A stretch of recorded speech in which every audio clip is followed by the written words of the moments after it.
mimpi saya yang pertama bersama Rasulullah itu terjadi ketika usia saya 14 tahun, itu sekitar di tahun 2015. Di mimpi saya tersebut itu saya sedang berada berdua di dalam rumah saya dengan ayah saya.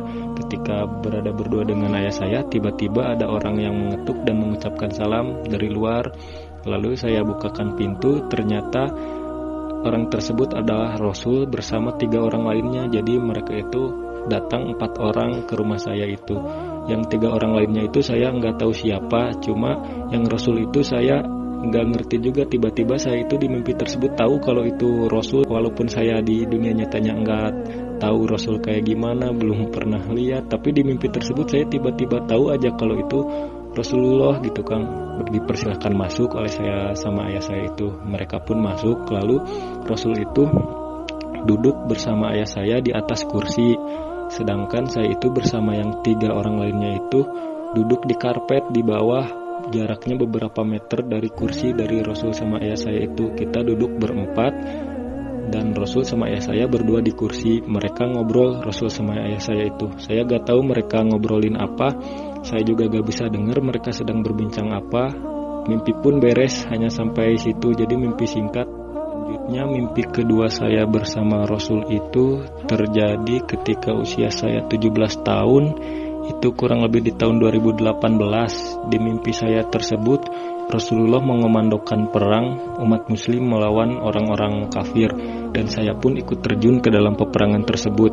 Saya memimpin beberapa kelompok kecil umat muslim dan saya pun di bawah komando, dan yang mengomandoi saya itu seorang perempuan yang saya itu tidak tahu beliau itu siapa.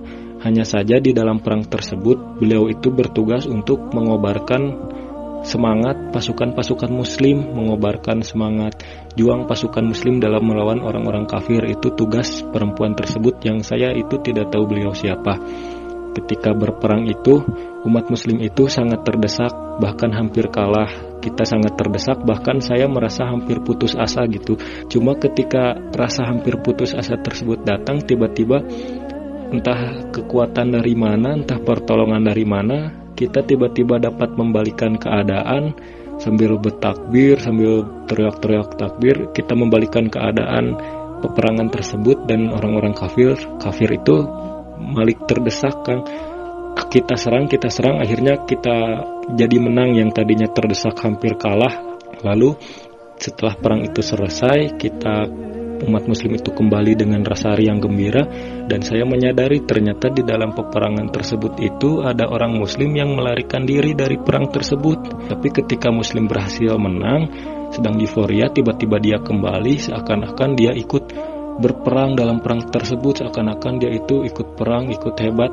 Tapi saya dalam hati saya itu di mimpi itu menyadari, padahal saya tahu orang ini itu melarikan diri, dan orang lain gak tahu apakah orang lain itu sadar bahwa orang ini juga kabur saat perang. Saya gak tahu, cuma saya tahu orang tersebut itu kabur saat perang itu, gak ikut berperang. Hanya saja ketika umat muslim merayakan, dia itu ikut merayakan seakan-akan dia itu orang hebat yang saat perang itu ikut membantu seperti itu Kang. Dan mimpi pun berakhir di sana.